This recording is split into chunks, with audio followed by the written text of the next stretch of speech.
I'm John Steinman, the author of Grocery Story. This grocery store you see behind me was constructed with the support of 179 of its customers who loaned the co-op $1.8 million. And those investments gave a half dozen other banks and lenders the confidence they needed to invest the remaining capital. Now that we've been open for a number of years, the co-op has since returned those loans with interest, and now, as you can see behind me, those customers are using their investment, literally walking through the doors of their investment. And lending to our capital campaign was not only an investment into a grocery store. Those owners invested into what is effectively an engine for local economic development. They invested into building a community development organization. They invested into an incubator of the regional food system. The farmers, the coffee roasters, the chocolate makers, the bread bakers. This building is an incubator and generating station of a regional food supply, and it's a grocery store. And because of those initial investments, everyone walking through these doors today has the opportunity to continue to invest.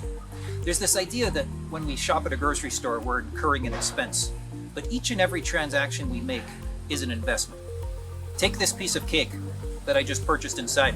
This was made in a bakery just up the street from here, adjacent to the home of Melissa Owen, who benefits from being able to work and raise her family in the same place.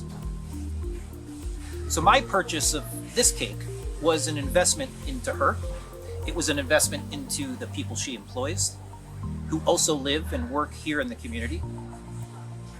And Melissa will now take a portion of that $5 that I spent and recirculate it through the community. I happen to know that Melissa shops at Oso Negro Coffee and Kurama Sushi.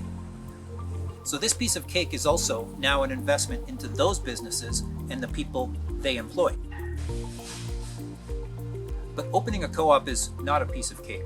And what dreaming your community-owned grocery store into existence requires is a swarming of commitment through investments into your co-op's capital campaign. And with those commitments, you too will enjoy a piece of cake just like this, hopefully at your co-op's grand opening, which presumably will have some cake. So at this important stage, it's important to remember that there is no they who will make your grocery store happen. There is a you who will make it happen. All of you. And what you're building is so much more than a grocery store. Investing into a cooperative grocery store is an investment into you, into your community, and into future generations.